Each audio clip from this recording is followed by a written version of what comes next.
Goditja e drejti trafiku të armëve nga Kosova drejt Shqipërisë, policia arreston 8 persona, sekuestrojnë pistoleta, municion luftarak dhe fara kanabisi. Analizat vërtetojnë se fëmijët në Gramshu helmuan nga vezët me salmonel, autoriteti kombëtar i ushqimit mbyll kopshtin deri në dezinfektimin e plot. Pronat e patundshme do të shtrenjtohen për gjatë 2 viteve të ardhshme, shtohet interesi për blerjen e apartamenteve në zonat periferike.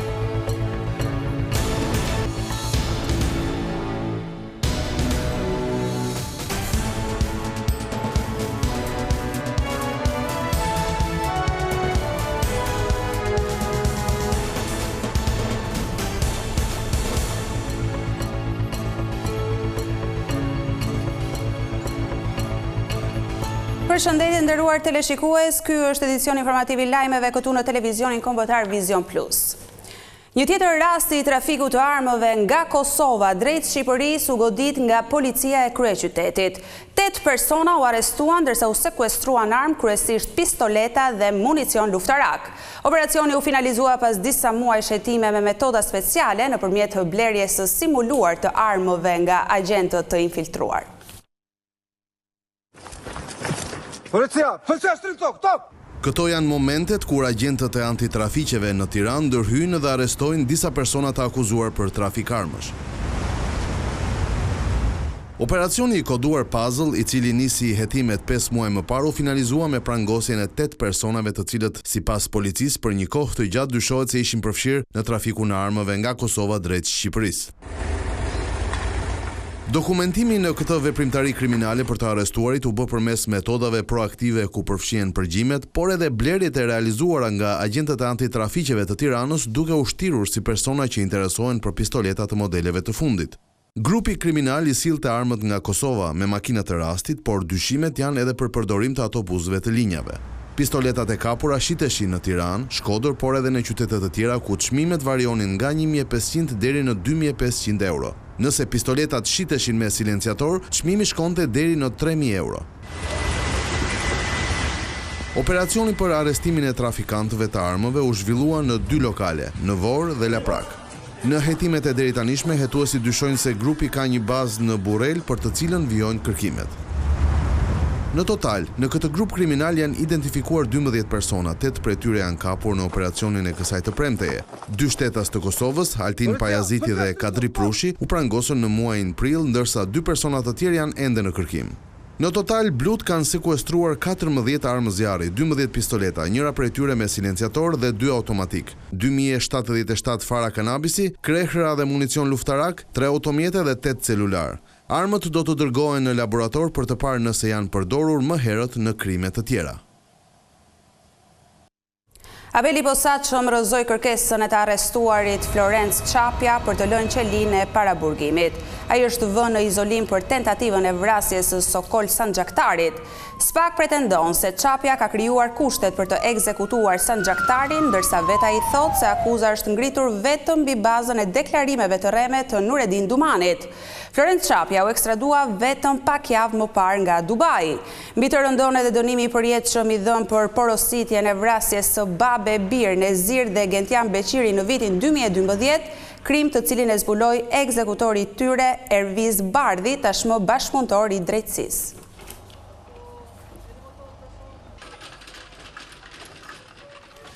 Autoriteti kombëtar i ushqimit ka konfirmuar se fëmijët në Gramshu helmuan nga vezët me salmonel. Kopshti është mbyllur deri në dezinfektimin e ambienteve, ndërkohë prokuroria e Elbasanit ka nisur hetimet për zbardhjen e plotë të ngjarjes.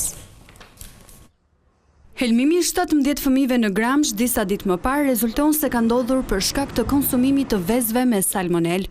Autoriteti kombëtar i ushqimit ka konfirmuar se vezët e përdorura në kopshtin numër 1 në Gramsh kanë rezultuar të kontaminuara me salmonel. Nga analizat e akuzës më parë rezultoi se mishi i pulës dhe qumshti ishin negativ. Nga 79 persona të testuar, 17 rezultuan pozitiv, përfshirë 16 fëmijë dhe psikologen e kopshtit. Aktualisht, 6 prej fëmijëve trajtohen në shtëpi dhe ndodhen në gjendje të mirë shëndetësore.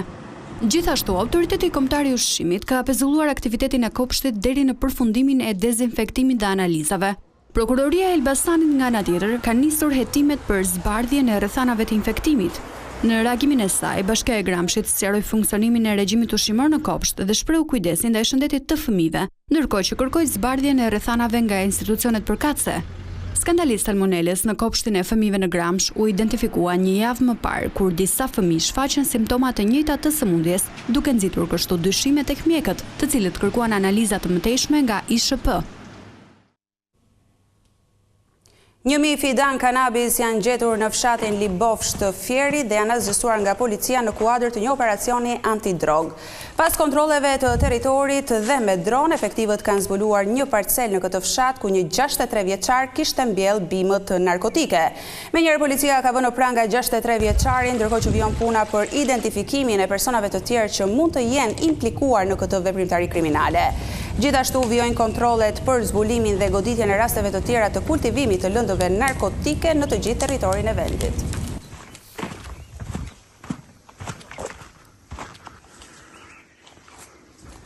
Të dhënat e Bankës Qendrore tregojnë se në muajt që vijnë, pronat e patundshme do të shtrenjtohen më tej. Agjentët e tregut vërejnë se ka një interes të shtuar për apartamentet në zonat periferike. Të pyetur në nëntor nga Banka e Shqipërisë, agjentët imobiliar janë shprehur se presin në rritje të çmimeve të pasurive të patundshme në vend përgjatë 2 viteve të ardhshme. Sipas vërtimit të Bankës Qendrore, çmimet e pronave në vend në vitin 2024 u rritën me 44.5%, ndërsa numri më i lartë i shitjeve të realizuara në periudhën korrik dhjetor ishte për prona në zonat më të preferuara të qytetit. Ndërkohë, në Tiranë, aty ku shtrenjtimi ishte më i fortë, me 56% në terma vjetor, agjentët veçojnë si fenomen numrin e lartë të shitjeve në zonat periferike të kryeqytetit, çka ka sjellë edhe shtrenjtim të çmimeve përtej qendrës. Nga të dhënat e grumbulluara, vjet re se 72% e agjentëve në 6 mujorin e 2 të vitit kanë realizuar shitje pronash me çmim deri në 20% më të ulës se çmimi fillestar, pra prona është shitur më lirë. Sipas agjentëve, rreth gjysma e pronave për banim dhe atyre për përdorim tregtar të shitura prej tyre janë blerë me hua bankare që në pjesën ndërmuese të rasteve kanë mbuluar deri në 60% të vlerës. Numri i turistëve të huaj në Juglindje është dyfishuar gjatë 5 muajve të parë të vitit. Përveç Korçës dhe Bogradecit, vizitorët kanë shtuar interesin edhe për Devollin e Sipërm dhe Liçenin e Prespës. Edhe këtë vit qarku i Korçës mbetet më i kërkuari nga turistët e huaj. Gjatë këtyre muajve ka patur 5% më shumë turistë të huaj krahasuar me të njëjtën periudhë të vitit të kaluar. Ndërkohë, pritet që marrëveshja e firmosur mes presidentit Macron dhe kryeministrit Rama për masterplanin turistik të japë një hov zhvillimi më tej Juglindjes. Dhe lajmi i mirë është që edhe në vizitën e fundit të presidentit Macron është nënshkruar një marrëveshje e rëndësishme mes agjencisë të zhvillimit francez dhe Ministrisë së Turizmit dhe Mjedisit, ku për qarkun tonë është alokuar një fond i posaçëm për hartimin e një masterplani, i cili në përbërjet vet do të ketë një plan me investime të mundshme strategjike që do duhet të parashikohen në të ardhmen, në mënyrë që të maksimizojmë interesin përfitues të flukseve turistike që vizitojnë qarkun tonë. Fshatrat e Devollit të Sipërm, si dhe Prespa e vogël, po tërheqin vëmendjen e vizitorëve të huaj. Devolli Sipërm është vërtet më i kërkuari për Sinicën, Qytetin, Arzën, Dobërgorën e famshme që ka vendin e shenjtë të gjitha besimeve, por nuk lëm dot prapa Prespën. Aty kemi filluar me kajak, lundrimet në mes të kallamishteve. Është bërë vëzhgim i zogjve, një nga atraksionet më të mëdha me anët teleskopëve. Kemi turistë që e kanë piketuar si vend dhe vinë her pas here. Shërbimi shëndetësor në Pogradec do të jetë 24 orë në dispozicion të pushuesve përgjatë gjithë vijës liçenore. Do të hapet qendra verore përgjatë bregut të liçenit nga data 1 qershor deri në 30 shtator, ku do të shërbejnë si gjithmonë 2 mjek dhe 2 infermier. Janë bërë gati ambientat, njëkohësisht edhe stafi i përzgjedhur nga operatori qendror, njëkohësisht edhe gjitha medikamentet të cilat do të jenë në dispozicion të qendrës shëndetësore verore. Vitin e kaluar, 85% e personave që vizituan Juglindjen kanë qenë turistë të huaj, numër që pritet të jetë edhe më i madh gjatë këtij viti. Një aksident me pasojë vdekje ndodhi në vendin e quajtur pushimi i shoferit në Divjak mëngjesin e kësaj të premteje. Një automjeti Benz i drejtuar nga një 18 vjeçar përplasi për vdekje një këmbësor. Ruhi Kurteshi, 92 vjeç, banues në fshatin Këmishtaj, po kalonte rrugën përballë panesës së tij kur u përplas nga automjeti në lëvizje. Fatkeqësisht kurteshi humbi jetën në vend, ndërsa i riu shoqërua në komisariat.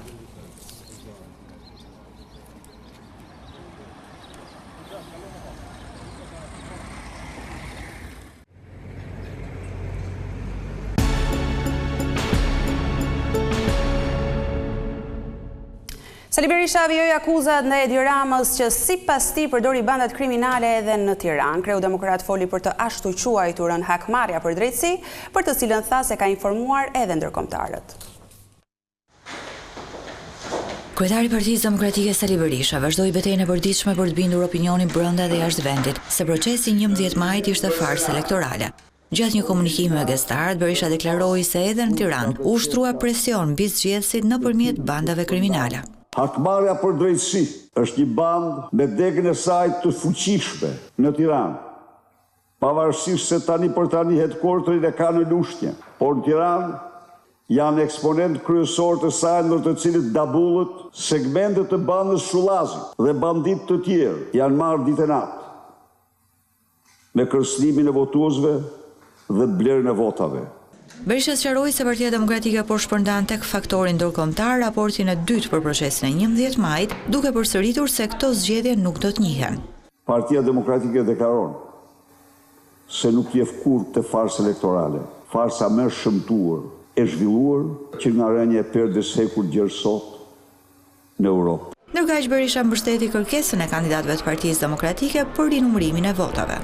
Nuk kemi standardin e Edi Ramës që ndalon transparencë, atë nuk e bëjmë kurrë. Edhe para 2 ditësh, padje kam ripërsëritur udhëzimin më parshëm që çdo kandidat që kërkon transparencë të jepet mbështetja e plot nga partia. Pranë Komisionit Qendror të Zgjedhjeve deri më tani kanë mbritur 4 kërkesa për rinumërimin e votave nga kandidatët e Partisë Demokratike: Ilir Ali Mehmeti, Mozad Armada, Elisandër Hoxha dhe Aulon Kalaja.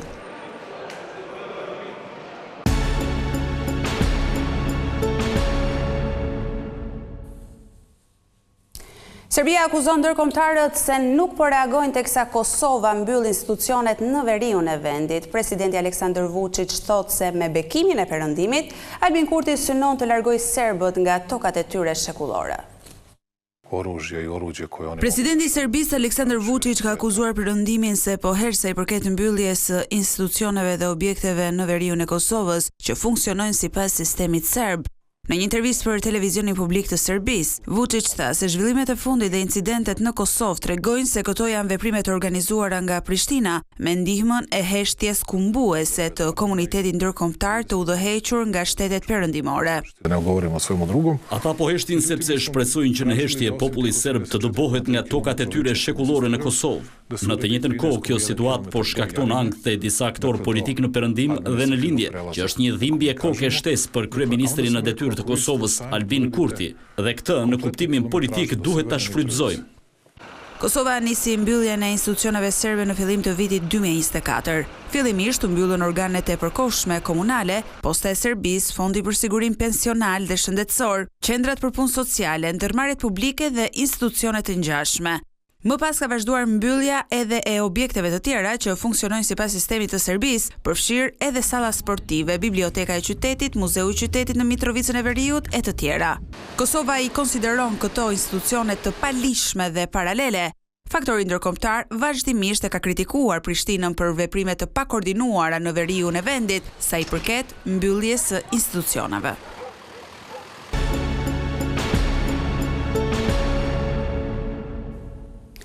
Mbrëmja e sotme premton përballje dhe surpriza në fermën e VIP-ave. Vëmendja kryesore është tek nominimi, ku njëri prej konkurrentëve pritet të largohet me votën e publikut. Të gjithë e kafshët. Ferma VIP 2 vijon të jetë epicentra e emocioneve dhe surprizave në ekranin e Vision Plus, duke mos njohur asnjë moment qetësie teksa javët kalojnë. Me konkurrent që paksohen dhe sfida që bëhen gjithnjë më të forta, loja po kalon në një fazë të re tensioni. Kështu tip kërcënuese, çfarë do kishte bë, vetëm se jemi në kamp. Elinara, Andueli, Erandi dhe Big Basta, të cilët nuk arritën të realizonin me sukses sfidën gjatë prajmit të SHN-s, por edhe Frederik Ndoci, tashmë i nominuar i përhershëm, vijojnë të jenë në nethet e nominimit. Njëri prej tyre do të ndërpres sonte rrugëtimin duke humbur kështu mundësinë për të prekur finalen e madhe. Vendim ky që i takon publikut, i cili ende ka mundësi mundësi të votojë deri në nisje të spektaklit. Vlerësimin e merr gjithmonë për Konkurrentët shfaqin gjithnjë më qartë strategjitë e tyre të lojës, duke i dhënë edhe më shumë intensitet garës, ndërsa Ester Allushi dhe i përzgjedhuri Isai Andueli kanë shijuar privilegjet e dhomës së njëshit. Gjatë këtyre ditëve, një tjetër zarf ka mbërritur në fermë. Sfida që duket se her pas here vënë në sprov fermerët. Në fermë ka patur edhe momente tensioni, prishje miqësish, fillime të reja, por edhe momente argëtuese.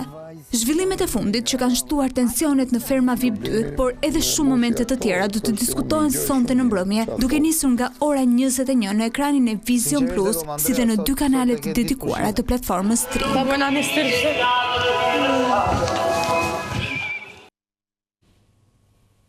Qyteti i Shkodrës ka mikpritur ekspozitën e një piktore irakiane. Artistja që ka prezantuar krijimtarinë e saj në disa vende sjell ndërthurjen e traditës lindore me atë perëndimore. Artistja britaniko-irakiane Lina O'Galley çeli në Shkodër ekspozitën e saj më të fundit personale, duke prezantuar vepra që eksplorojnë kujtesën, identitetin dhe përkatësinë kulturore. E lindur në Kuvajt dhe arsimuar në Mbretërinë e Bashkuar, por rrënjosur thellë në trashëgiminë irakiane, arti i saj ndërthur abstraksionin me simbolizmin, duke u frymëzuar nga traditat lindore dhe perëndimore. Pikturat janë shprehje e gjendjes shpirtërore dhe emocionale, duke reflektuar situatën e vendit të origjinës sime, Irakut. Nostalgjia karakterizon jo pak herë ndjesit e mia të cilat pasqyrohen në art.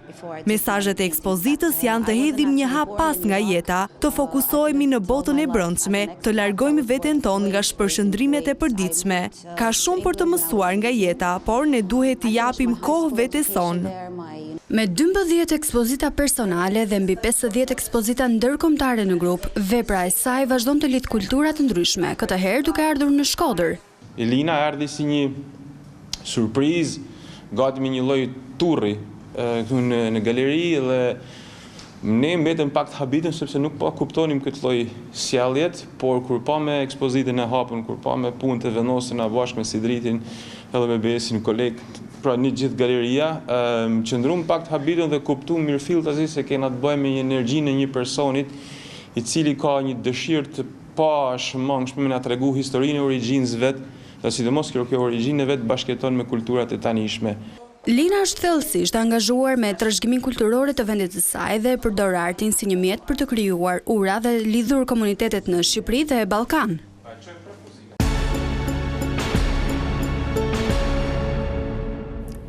Nesër në Munich të Gjermanisë luhet finalja e madhe e Ligës së Kampionëve, por atmosfera është ndezur që sot. Më shumë detaje mbi përgatitjet për sfidën mes Interit dhe Paris Saint-Germain na sjell gazetari ynë Ervin Sina.